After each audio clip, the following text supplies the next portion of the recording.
الشيطان الرجيم. بسم الله الرحمن الرحيم. الحمد لله رب العالمين الرحمن الرحيم مالك يوم الدين. إياك نعبد وإياك نستعين. اهدنا الصراط المستقيم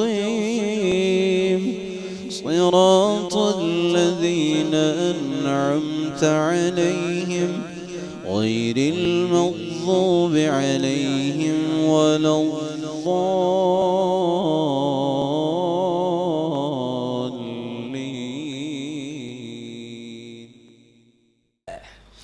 اب پھر تیسرا پہلو ہے جب یہ چیز بدعت ہے.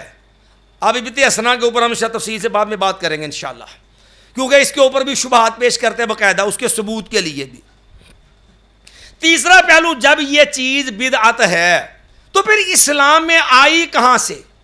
اس کام کے موجد اور بانی کون ہے؟ یہ کام پھر اسلام میں لایا کون؟ کہاں سے آ گیا؟ یاد رکھیے سنیوں کے اندر یہ کام 6 صدی ہجری میں آیا ہے تقریباً، جبکہ اس کام کے بانی مبانی اسماعیلی شیعہ ہیں. اس کام کے بانی جو ہیں، اس کے موجد وہ اسماعیلی شیعہ ہیں جو تھے تو بنو عبید سے. چونکہ ہمارے ہاں یہ المیہ ہے کہ جو بندہ سینہ کو بھی کرتا ہے، زنجیر زنی کرتا ہے، قمہ زنی کرتا ہے نا، لوگ کہتے ہیں سید پاک ہے. یاد رکھیے ان بیچاروں کا، ان کا ظالموں کا دور کا بھی تعلق نہیں ہے نبی کریم صلی اللہ علیہ وسلم کی ذات سے، آپ کے نسب و نسب سے. یہ ظلم ہے جو ایسے لوگ رسول اللہ صلی اللہ علیہ وسلم کے خاندان کو بدنام کرتے ہیں. نبی کا خاندان ایسا نہیں تھا، نہ میرے نبی کا یہ عمل اور فعل ہے. ہمارے ہاں پہچان یہ جو سینہ کو بھی شروع کر دے یہ شاہ جی نے، سمجھے؟ یہ کوئی معیار نہیں ہے شاہ جی ہونے کا. ہر دوسرا بندہ جو ہے خواہ وہ ذات کا مراسی ہے وہ سینہ کو بھی شروع کر دے شاہ جی نے. جی یہ نہیں ہے. اور یہ ہر دور میں اکثریت جو ہے یہ 2 نمبر سیدوں کی رہی ہے. آپ امام ذہبی رحمۃ اللہ علیہ کو پڑھ لیں، سیر و اعلام النبلاء کے اندر امام ذہبی رحمۃ اللہ علیہ نے یہ لوگ جو اسماعیلی شیعہ تھے مصر کے اندر انہیں حکومت بنائی اور یہ خود کو فاطمی کہلاتے تھے. فاطمی خلفاء یہ تھے بنو عبید میں سے اور دعوے دار تھے فاطمی ہونے کے، یعنی 2 نمبر سید. تو ان لوگوں نے سب سے پہلے جو ہے اس بدعت کا آغاز کیا. اس بدعت کے موجد اور بانی مبانی جو ہیں یہ فاطمی جو خلفاء تھے اسماعیلی شیعہ، انہوں نے سب سے پہلے جو ہے اس بدعت کو جاری کیا. اور اس کی آپ اگر تفصیلات دیکھنا چاہیں تو سب سے پہلے آپ کو آسان طریقے سے مل جائے گی یہ بات. یہ کتاب ہے بریلوی مذہب کی ایک مستند کتاب ہے. کیوں؟ اس کے اوپر معروف بریلوی علماء کے رسائل کا مجموعہ ہے اور اس پہ مقدمہ ہے مولانا صدیق احمد ہزاروی صاحب کا جو شیخ الحدیث بھی ہیں، اسلامی نظریاتی کونسل کے ممبر بھی ہیں. تو ان کے معروف بڑے عالم ہیں، ان کا مقدمہ ہے اور ان کے مقدمے کے اندر صفحہ نمبر 13 ہے. صفحہ نمبر 13 کے اوپر باقاعدہ اس بات امام سیوطی رحمۃ اللہ علیہ کے حوالے سے باقاعدہ اس بات کے معترف ہیں کہ امام لکھتے ہیں ڈاکٹر صاحب موصول جو کہتے ہیں ڈاکٹر صاحب موصول لکھتے ہیں امام سیوطی کے بقول سب سے پہلے جشن میلاد النبی صلی اللہ علیہ وسلم شاہ اربل ابو سعید بن زین الدین علی بن بختبین جو تھا انہوں نے منایا. لیکن صحیح بات یہ ہے کہ اس تقریب کا آغاز فاطمی دور سے ہو چکا تھا. اس تقریب کا آغاز کہاں سے ہو چکا تھا؟ فاطمی دور سے. اور یہی بات معروف جو ہے مولانا احمد رضا خان بریلوی کے خلیفہ مجاز عبدالسمیع رامپوری ان کی کتاب ہے انوار ساتیہ بر مولود و فاتحہ. انوار ساتیہ بر مولود و فاتحہ میں مولانا عبدالسمیع رامپوری نے بھی اس بات کا اعتراف کیا ہے کہ سب سے پہلے معز الدین جو ہے انہوں نے سب سے پہلے اس چیز جو رسم کا باقاعدہ آغاز کیا، اور یہ 4 صدی ہجری کی بات ہے جب جو ہے ابو سعید مظفر الدین سے پہلے یہ کام ہوا ہے۔ اور اس کے انہوں نے یہ بھی لکھا ہے کہ جو ہے سنیوں کے اندر سب سے پہلی محفل جو ہے وہ 601 ہجری کے اندر ہوئی ہے۔ سنیوں میں سب سے پہلی محفل میلاد کب ہوئی ہے؟ 601 ہجری کے اندر پہلی محفل میلاد منعقد ہوئی ہے۔ اس بات کا اعلان اعتراف ہے باقاعدہ مولانا عبدالسمیع رامپوری صاحب کو، جو باقاعدہ جو ہیں بریلوی مذہب کے ایک معتبر عالم ہیں، اور ان کی کتاب کا نام انوار ساتیہ بر مولود و فاتحہ۔ اب یہ جو ہے اسی بات کو جو ہے علامہ مقریزی رحمۃ اللہ علیہ کی کتاب ہے الخطط والآثار، علامہ مقریزی کی معروف کتاب ہے، انہوں نے جہاں پر جو ہے فاطمی خلفاء جو تھے، یہ جو ہے اسماعیلی شیعہ، ان کی رسومات کا جن دنوں کو انہوں نے عید کا درجہ قرار دیا تھا، جہاں انہوں نے یہ بحث کی ہے، وہیں پر جا کر کے علامہ مقریزی رحمۃ اللہ علیہ نے یہ بات بھی وہاں پہ لکھی ہے کہ یہ جو فاطمی خلفاء تھے نا، یہ ہر سال 6 میلاد منایا کرتے تھے۔ ان کے ہاں کتنے میلاد تھے؟ 6 میلاد مناتے تھے۔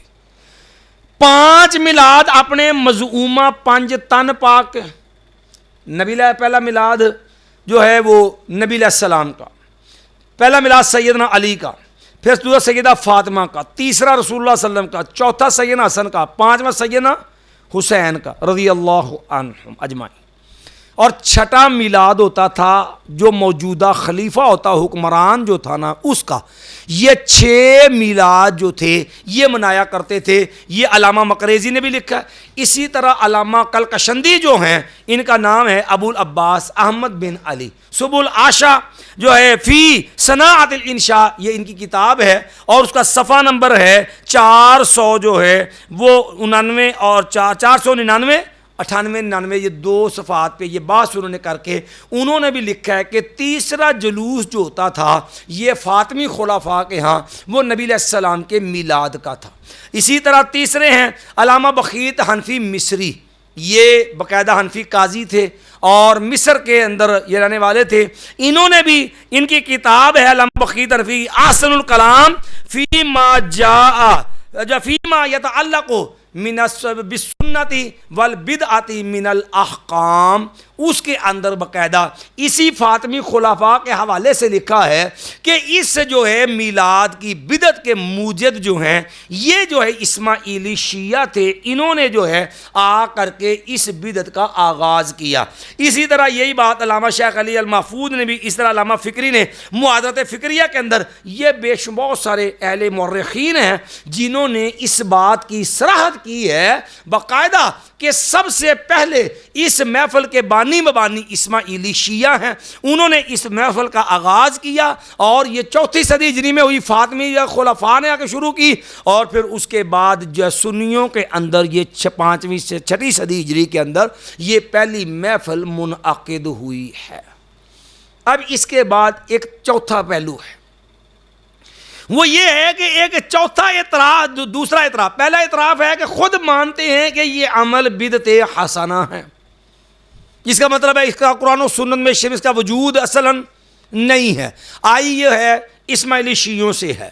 پھر تیسرا پہلو، اس کا آگے جو پہلو وہ یہ ہے کہ اس بات کا بھی اعتراف اقرار ہے، نہ عہد نبوی میں اس کا وجود تھا، خود اقرار ہے، نہ عہد نبوی میں اس محفل کا، اس جشن عید میلاد کا وجود تھا، نہ خلفائے راشدین کے دور میں، اور نہ ہی صحابہ اکرام کے جملہ دور بلکہ تابعین، تبع تابعین، خیر القرون کا جو تینوں دور ہیں، خیر القرون کے تینوں ادوار کے اندر جشن عید میلاد النبی کا وجود نہیں تھا۔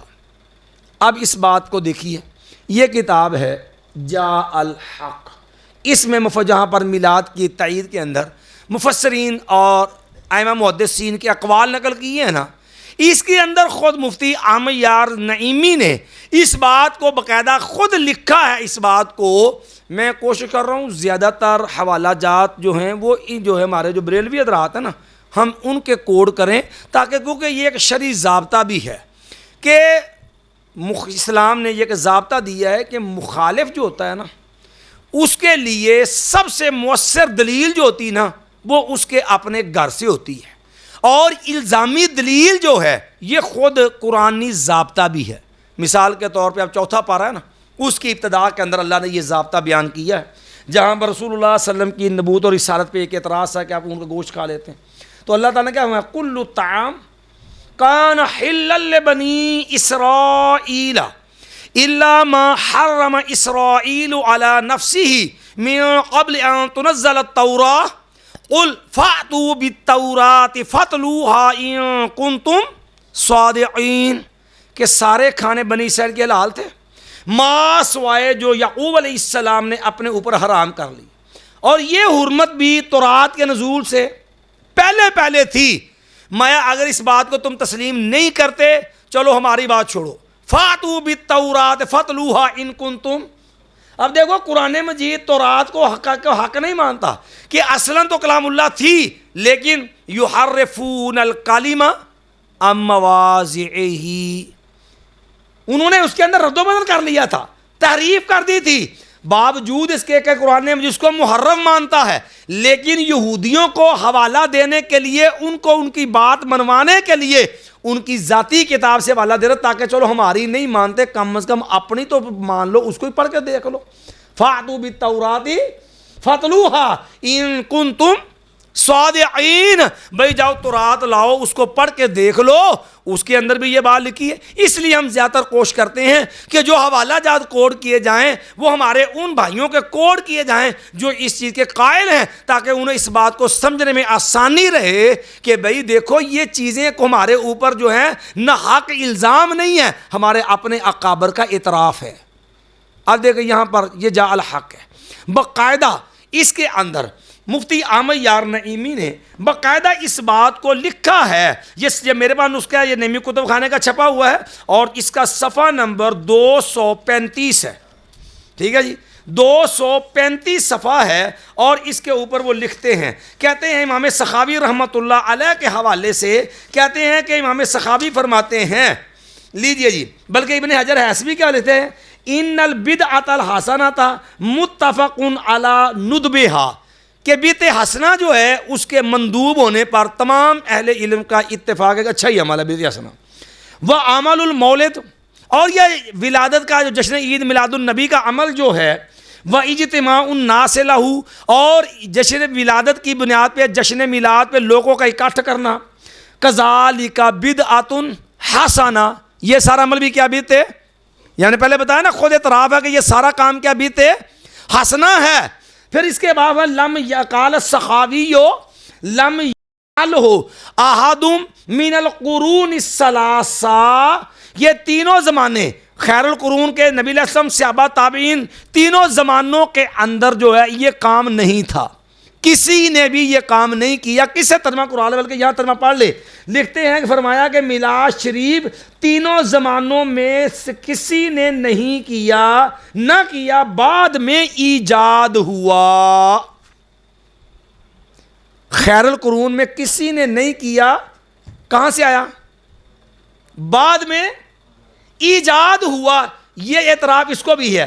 یہی بات قطع برید کے ساتھ مفتی محمد خان قادری نے بھی یہ بات لکھی ہے, اگرچہ یہ شروع سے عبارت کو کاٹ گئے ہیں, خیانت کر گئے ہیں. یہی بات امام سیوطی رحمۃ اللہ علیہ نے الحاوی الفتاوی کے اندر بھی لکھی ہے کہ خیر القرون کے اندر اس چیز کا وجود نہیں تھا, یہ کام جو ہے وہ بعد کے اندر جو ہے وہ واقع ہوا. اسی بات کا اعتراف یہ میرے پاس جو کتاب رسالہ میلاد حبیب ہے, اسی کے اندر اس بات کا اعتراف موجود ہے. انہوں نے بھی لکھا ہے, وہ قاعدہ صفحہ 113 ہے, اور حنفی عالم امرسری انہوں نے لکھا ہے کہ جس انداز سے یہ جریدہ ایمان یہ جشن عید میلاد پیش کر رہا ہے, اس انداز سے اس کا وجود نہ دور نبوی صلی اللہ علیہ وسلم میں تھا, نہ صحابہ کرام کے دور میں اس کا وجود تھا, نہ ہی تابعین کے دور میں اس کا وجود تھا۔ یہ اعتراف ہونے کے باوجود کہ اس چیز کا وجود قرون ثلاثہ خیر القرون نبی علیہ السلام کا دور، صحابہ کا دور، تابعین کا دور اس میں نہیں تھا، اور خود یہ بھی باقاعدہ تعین ہے کہ یہ خیر القرون کہاں تک ختم ہوتا ہے آ کے۔ یہ بات مولانا عبدالسمیع رامپوری نے انوار ساتیہ بر مولود و فاتح میں باقاعدہ صراحت سے لکھا ہے، خیر القرون جو ہے اس کا اختتام ہوتا ہے 220 ہجری پر۔ خیر القرون کا اختتام کہاں پر ہوتا ہے؟ 220 ہجری پر، مطلب 220 ہجری تک خود اپنے بقول تیسری صدی ہے یہ، کیونکہ 2 صدیاں مکمل ہو گئیں، تیسری صدی کا تقریباً 1 خمس جو ہے وہ گزر گیا، اور تاحال کوئی بندہ محفل میلاد، جشن عید میلاد اس رسم بدعت کا قائل اور اس کا کو فاعل نہیں تھا۔ یہ امت اس بدعت سے اس وقت تک پاک تھی، خیر القرون میں اس کا کوئی وجود نہیں تھا۔ اب اس کا پہ جو ہے بحث کا چوتھا پہلو، 3 پہلو بدعت حسنہ ہے، خیر القرون جو ہے یہ چیز جو ہے بے جو ہے شیعہ جو ہے ان کی ایجاد ہے فاطمی خلفاء کی، نمبر 3 جو ہے یہ خیر القرون میں اس کا کوئی وجود نہیں تھا۔ اب اس کا چوتھا پہلو یہ ہے بھئی کیوں نہیں تھا؟ کیا اصحاب محمد کو محبت نہیں تھی رسول اللہ صلی اللہ علیہ وسلم سے؟ کیا خلفاء راشدین کو محبت نہیں تھی؟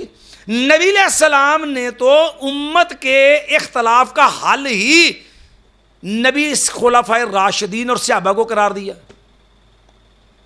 جب آپ کا اقرار ہے کہ اس دور میں نہیں تھا تو اختلاف ہوگا تو دیکھنا تو وہیں پہ جا کے ہم نے نا، مثال کے طور پہ جامع ترمذی وغیرہ میں حدیث ہے سیدنا ارباد بن ساریہ رضی اللہ تعالی عنہ کے والے سے کہ نبی علیہ السلام من یعش منکم بعدی فسیری اختلافا کثیرا فعلیکم بسنتی وسنت الخلفاء الراشدین المہدیین تمسکوا بها وعضوا علیہا بالنواجذ وایاکم ومحدثات الامور فان کل محدثۃ بدعہ۔ بھئی امت میں اختلاف ہوں گے، بہت ہوں گے، تم نے کیا کرنا؟ فعلیکم بسنتی وسنت تو خلفاء کو ہم دیکھیں گے جب جھگڑا ہوگا بھی خلفاء نے کیا کہ نہیں کیا، تو اپنا اعتراف ہے خلفاء راشدین نے نہیں کیا۔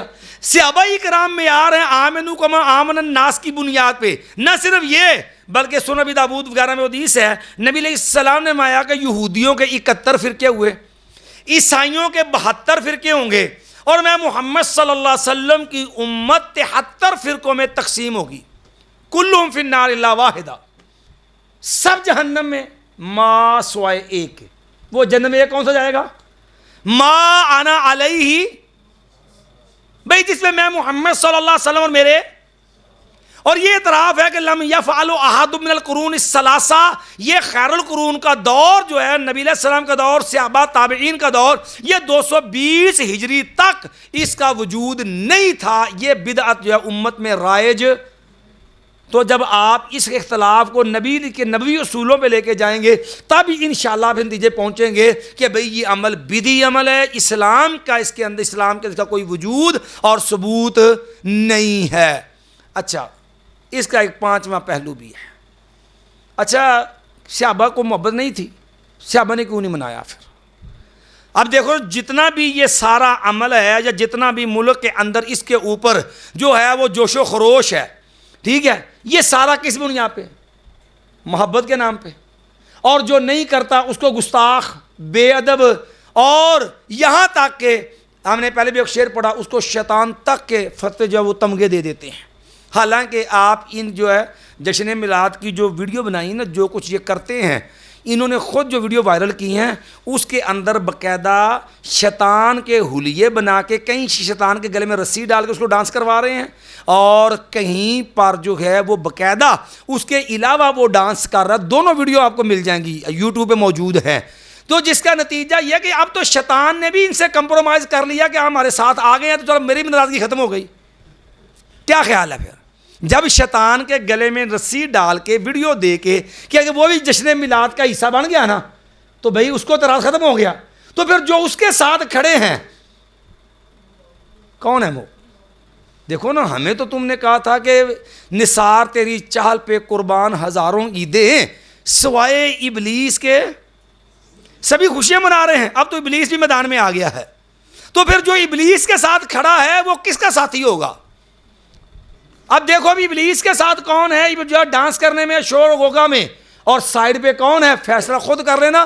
ہم نے تو الحمدللہ نہ کسی پہ فتویٰ لگایا، نہ ہمارا یہ مزاج ہے. ہم تو صرف جو ہے اصولی بنیادی بنیادوں پر آپ کو مسئلہ سمجھانے کی کوشش کر رہے ہیں کہ بھئی دیکھو صحابہ اکرام کی محبت کو اگر بیان کیا جائے تو آپ صرف ایک چھوٹی سی مثال تھا محبت کی.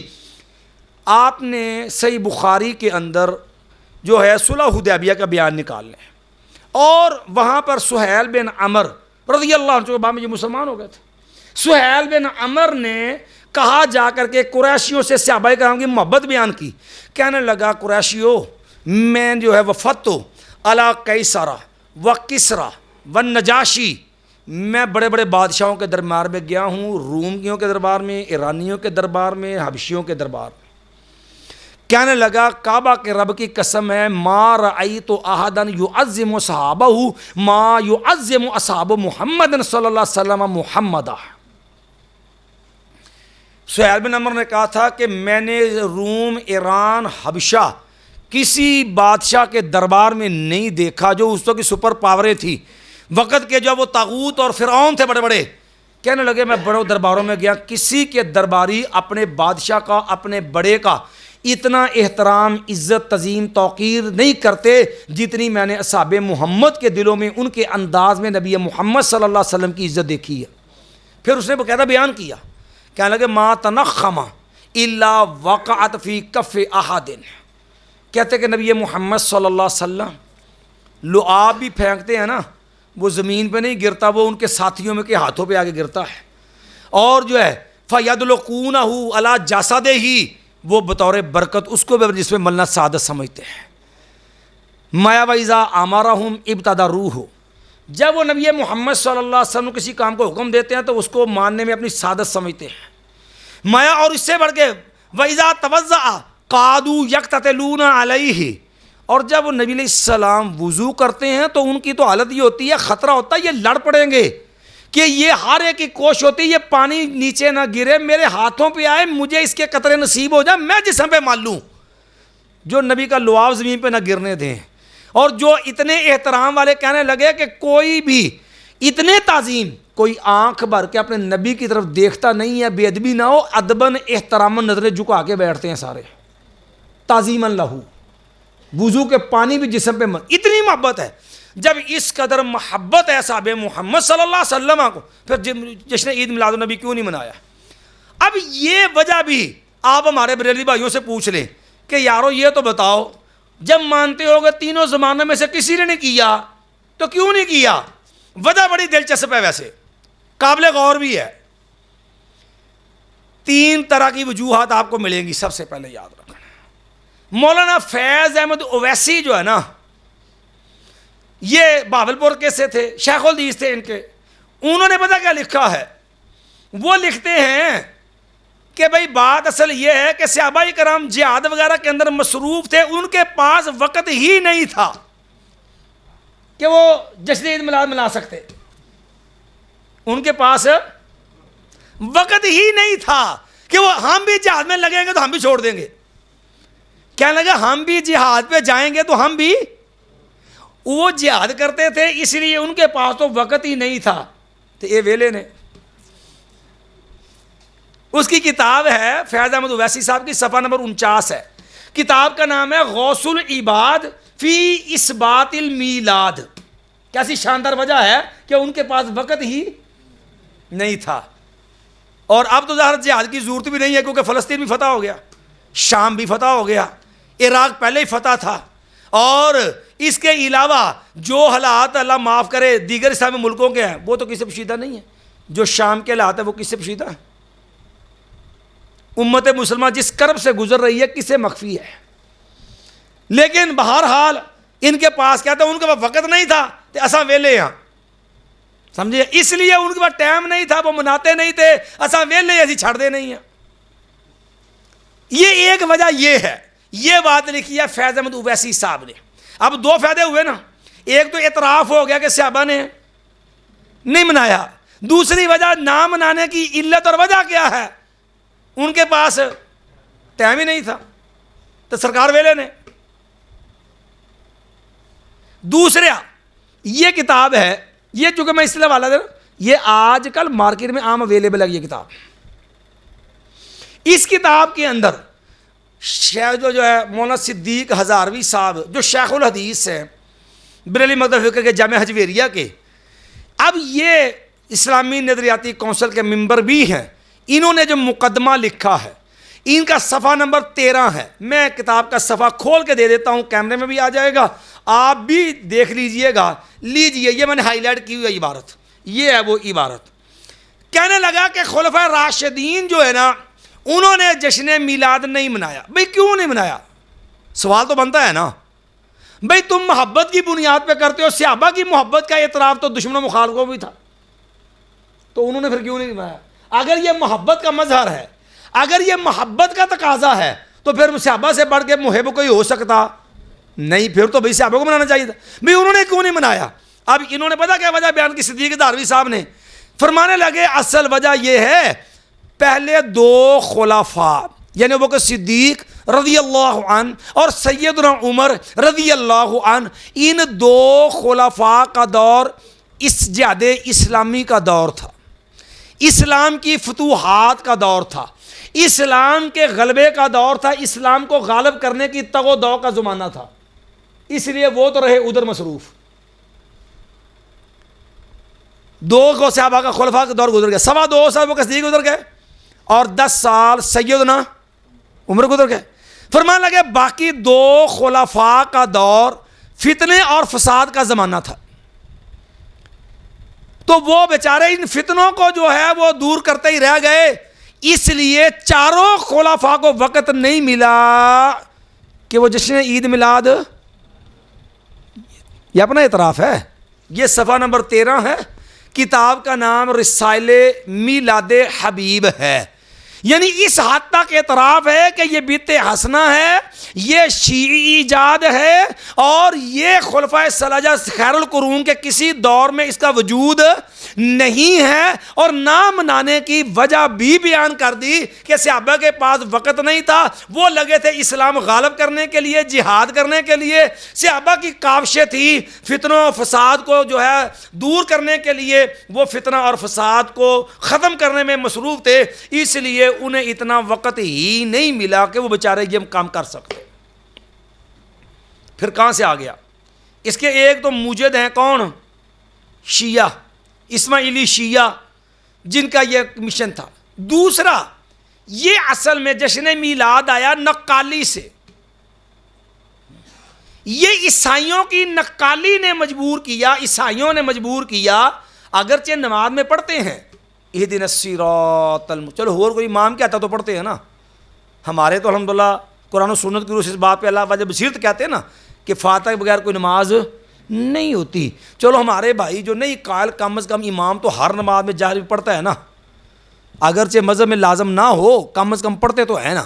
دعا کیا کرتے ہیں؟ اہدنا الصراط اللہ صراط مستقیم پہ چلا، صراط الذین انعمت علیہم، انعام یافتہ لوگ، من یطع اللہ والرسول فاولئک مع الذین انعم اللہ علیہم من النبیین والصدیقین والشہداء والصالحین. کہ انعام یافتہ کون ہے؟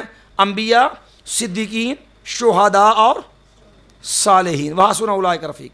اللہ ان کا رستہ چاہیے. غیر المغضوب علیہم ولا الضالین، ایسا رستہ نہیں چاہیے اللہ جن پہ تو ناراض ہو گیا. غضب اللہ علیہم ولعنہم، اللہ نے یہودیوں کے بارے میں کہا اللہ ان پہ ناراض ہو گیا، اللہ نے ان پہ لعنت بھی کی. نماز میں دعا کرتا ہے اللہ یہودیوں کا رستہ نہیں چاہیے.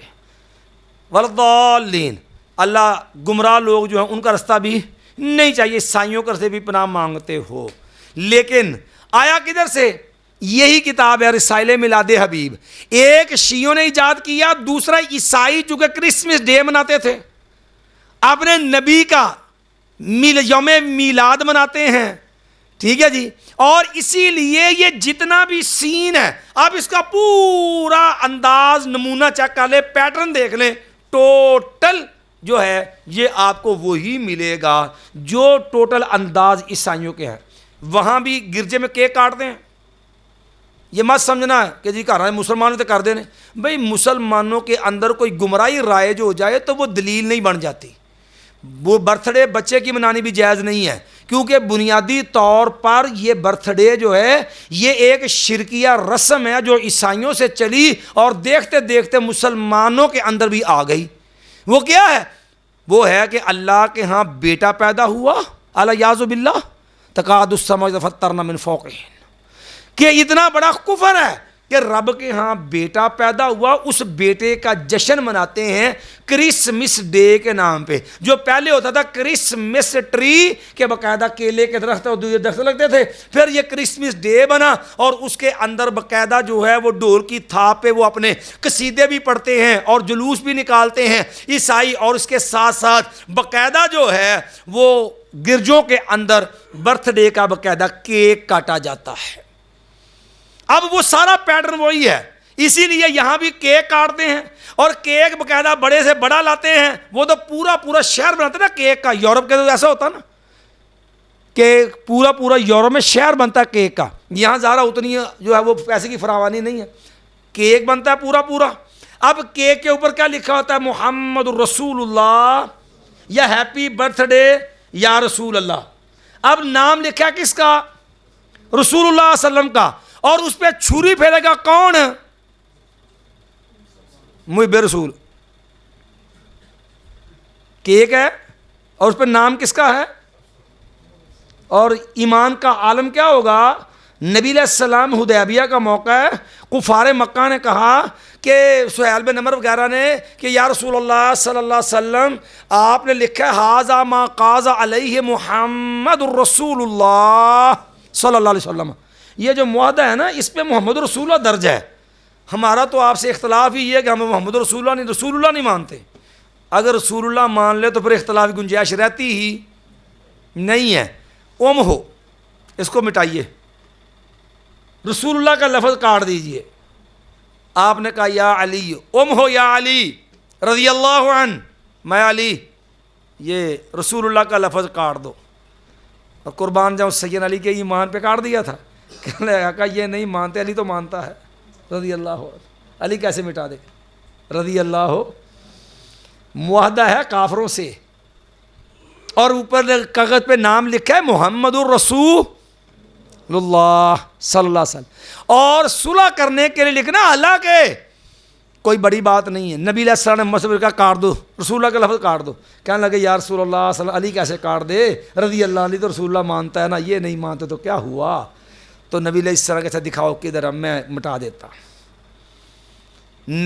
علی رضی اللہ نے گوارا نہیں کیا نبی کے نام پہ قلم پھیرنا، اور محب رسول گوارا کرتا ہے نبی کے نام پہ چھری پھیرنا. کیسی محبت ہے یار ویسے، الیاذ باللہ.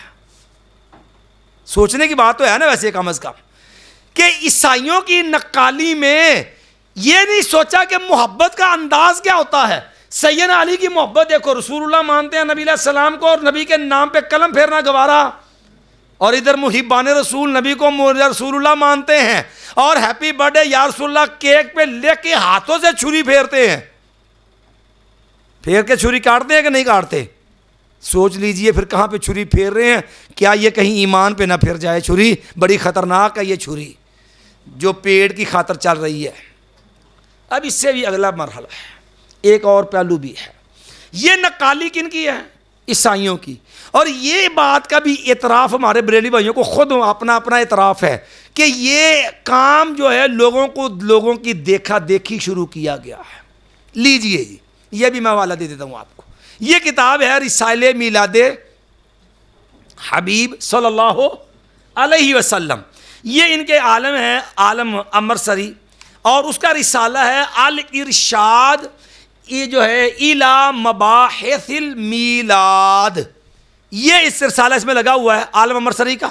اور انہوں نے باقاعدہ یہ لکھا ہے، پھر کہنے لگے تاریخی نقطہ نگاہ ملحوظ رکھتے ہوئے یہ ماننا پڑتا ہے کہ مجالس میلاد یا مجالس ذکر و شکر در مسلمانوں کی زیادہ تر توجہ اس وقت ہوئی جب ضروریات اسلام سے فراغت پا کر مسلمان اسلامی حکومت سامی ترقیات سے بہرہور ہو کر آرام سے زندگی بسر کرنے لگے، اور غیر اقوام، یہ الفاظ قابل غور ہیں، اور غیر اقوام کے میل جول نے ان کو اس امر کی طرح مجبور کیا کہ جس طرح وہ لوگ اپنے اسلاف کی یادگاریں قائم کرتے ہیں، اسی طرح مسلمان بھی اسلامی شان و شوکت ظاہر کرنے کے لیے مجبور ہو گئے، وہ بھی ایام اللہ منانے میں کوشش کریں۔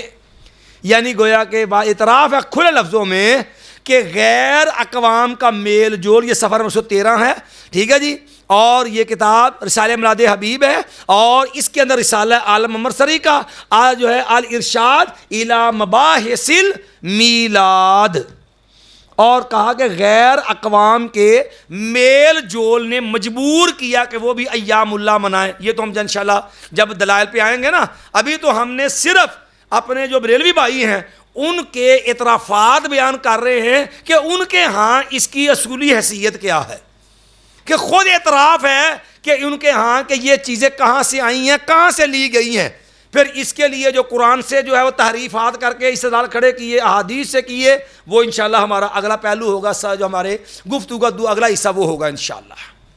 اب یہ بھی آ گیا کہ یہ میلاد پھر کہاں سے آیا؟ سابقہ اقوام قوم کی دیکھا دیکھی انہوں نے اس بات پہ ہمیں مجبور کیا کہ وہ بھی ایام اللہ منانے کی کوشش کریں، تو گویا کہ عیسائیوں کے میل جول نے انہوں نے اس بات کو مجبور کیا کہ جیسا وہ نبی کرسمس ڈے مناتے ہیں، ہم بھی اپنے نبی کا عید میلاد النبی منائیں۔ اب اس کے بعد یہ تو ان کے اعترافات تھے، اب ان کے اعترافات کے بعد اگلا پہلو جو ہے، ابھی ہم نے تھوڑی سی ایک چیز کلوز کی ہے کہ یہ کوکبوری وغیرہ اس کا تعارف اور اس کی حیثیت، جو اس نے کتاب لکھی اس موضوع پر عمر بن حسن نے، جس کا نام لقب کوکبوری تھا، وہ بھی ہمارے یہاں طاہر القادری ٹائپ کا اس دور کا مولوی تھا، چونکہ یہ ہر دور میں ایسے پیڑ پرست مولوی ہوتے ہیں جو باقاعدہ جو ہے اپنے بدی نظریات کے، اپنے پیڑ کی خاطر قرآن و سنت میں تحریف کر کے امت کو دین کے نام پہ دھوکہ دیتے ہیں۔ یہ پہلو بڑا قابل غور ہے، میں اس کی بھی تھوڑی سی تفصیل عرض کیے دیتا ہوں۔ یاد رکھیے یہ کوکبوری جو تھا نا، عمر بن الحسن جو تھا، جس نے سب سے پہلے یہ میلاد کی محفل جو ہے اس کے لیے کتاب لکھی تھی، اس کام کا جو بانی اور موجد تھا وہ تو ہمیں بتا دینا اربل کا بادشاہ تھا، عراق کا بادشاہ تھا، المظفر ابو سعید کوکبوری، ٹھیک ہے جی۔ اور یہ آدمی کیسا تھا؟ اچھا، یہ آدمی بھی بد کردار، ظالم قسم کا اور لاحق لوگوں کے مال لوٹنے والا تھا۔ علامہ یاقوت حموی، ان کی کتاب ہے المعجم البلدان، انہوں نے المعجم البلدان صفحہ 138 جلد 1 پہ لکھا ہے، اور یہ بات خود مولوی عبدالسمیع رامپوری نے بھی لکھی ہے انوار ساتیہ میں، کہ سب سے پہلے جو محفل کروائی ہے وہ ابو سعید مظفر الدین جو تھا کوکبوری، اس نے اس کا انعقاد کیا تھا۔ یہ جو ہے تقریباً 348 کے قریب جو ہے 4تھی صدی کے وسط کے اندر جا کر کے یہ سب سے پہلی محفل ہوئی ہے، اور اس کے اوپر یہ آدمی جو تھا، اس کے بارے میں علامہ یاقوت ہم جو ہے علامہ یاقوت حموی رحمہ اللہ نے لکھا ہے، کہتے ہیں یہ بندہ جو تھا کثیف انہ کثیر الظلم بالرعیہ، اپنی رعایا عوام پہ بدترین ظلم کرتا تھا، راغب فی اخذ الاموال من وجہ، بلا وجہ ان لوگوں کے مال لوٹ لیا کرتا تھا، بدترین ظالم بھی تھا اور لٹیرا بھی تھا، لیکن کرتا کیا تھا؟ محفل میلاد بڑے اہتمام سے کرتا تھا، یعنی بالکل اس عورت کی طرح جو جسم فروشی بھی کرتی ہے اور جو پیسہ ملتا ہے وہ صدقہ کر دیتی ہے، کہتی ہے یہ غریبوں سے تعاون کے لیے ہو رہا ہے۔ کیسی ہے بدبخت بھی، نہ تو بدکاری کر، نہ ایسے پیسے کسی غریب کو ضرورت ہے، جس طرح وہ بدبخت بدکاری بے حیائی کے ذریعے جو ہے وہ آڑ لیتی ہے کس کی؟ غریبوں سے تعاون کی۔ اسی قسم کا یہ کوکبوری تھا، اور اسے مل گیا اس مسئلے کے اندر اب جو ہے وہ اپنی بدعت خرافات کے لیے ایک آدمی جس کا نام تھا عمر بن الحسن۔ یہ عمر بن الحسن جو تھا نا، یہ تھا، اس نے باقاعدہ ایک کتاب لکھی تھی کہ المولد، جو ہے کتاب کا نام تھا التنویر فی مولد البشیر والنذیر۔ یہ عمر بن حسن جو ہے، یہ ابن دہیہ ہے، یہ آدمی بھی بدترین قسم کا بد کردار ملا تھا۔ یہ بات ہم نے ابھی، میں تھوڑی سی اس کی وضاحت کرتا ہوں، پھر انشاءاللہ یہ ایک چیز آپ کو سامنے رکھوں گا کہ آپ کبھی بھی کسی فتنے برائی کو دیکھ لینا، ہر فتنے برائی کے پیچھے ایسے ہی پیٹ پرست ملا ہوتے ہیں جو دین کو بدنام کرتے ہیں۔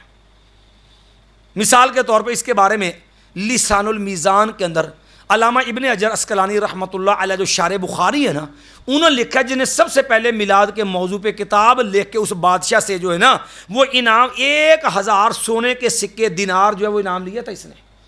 اور اس کے بارے میں علامہ ابن حجر رحمۃ اللہ نے لکھا ہے کہ یہ بندہ کس قدر بدبخت جو ہے وہ بد کردار تھا. فرماتے ہیں کہ یہ آدمی جو تھا یہ کہتے کان ظاہر المذہب، بظاہر تو ابن حزم کا پیروکار تھا، لیکن کثیر الوقیت فی الائمۃ و فی السلف، اور یہ سلف صالحین اور ائمہ محدثین کے بارے میں اخیر درجے کا بد زبان تھا، کثیر الوقیہ. اور فرماتے ہیں کہ خبیث اللسان، زبان کا انتہائی گندا آدمی تھا، احمق. یہ ابن حجر عسقلانی رحمۃ اللہ کے الفاظ بیان کر رہا ہوں.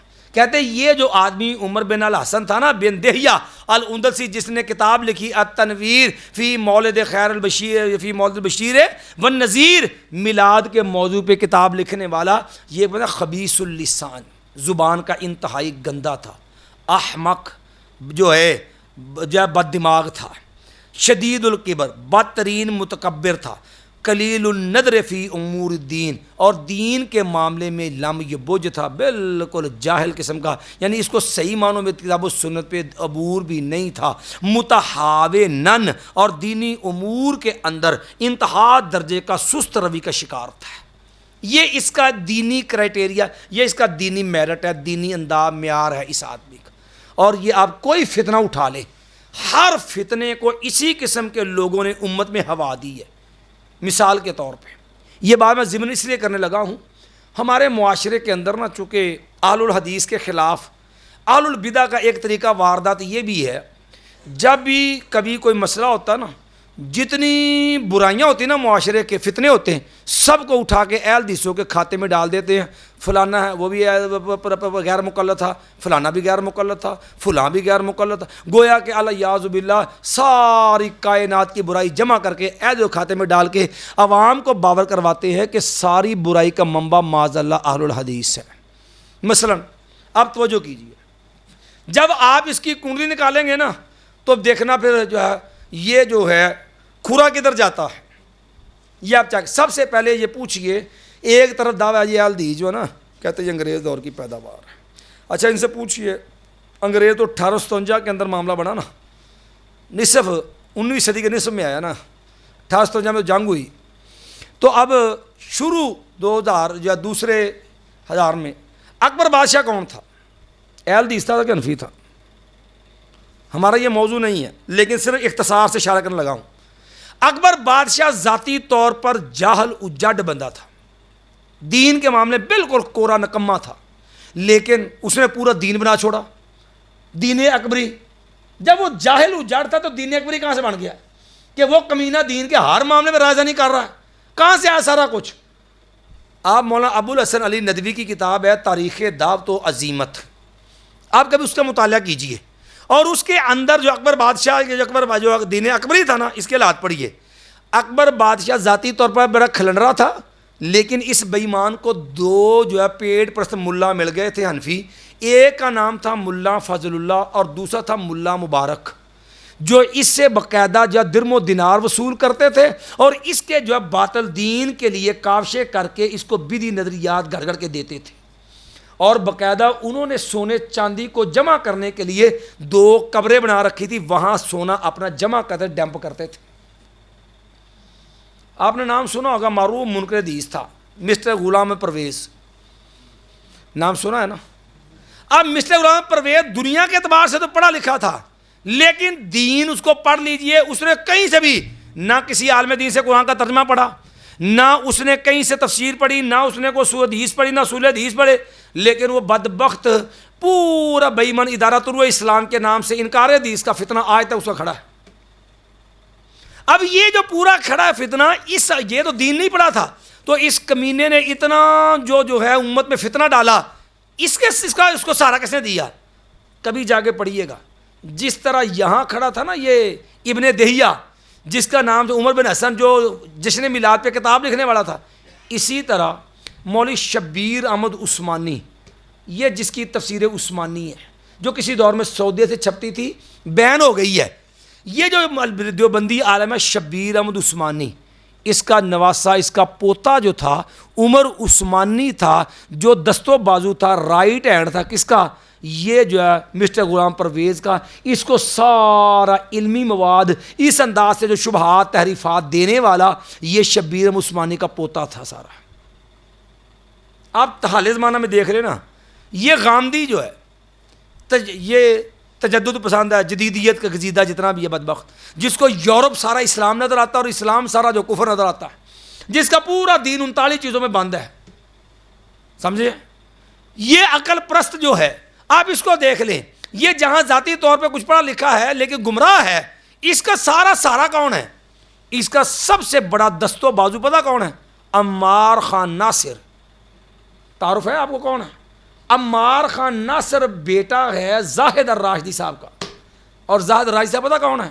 یہ دیوبندی مدرسے کے شیخ الحدیث ہیں حالیہ، نصر العلوم گجرانوالے کے، اور یہ بیٹے ہیں معروف دیوبندی عالم جسے آج کل دیوبندی امام اہل سنت کہتے ہیں، مولانا سرفراز خان صفدر۔ سرفراز صفدر خان یہ پوتا ہے عمار خان ناصر، یعنی سرفراز خان صفدر صاحب کا بیٹا ہے زاہد الراشدی، اور زاہد الراشدی کا بیٹا ہے عمار خان ناصر، اور رائٹ ہینڈ ہے کس کا؟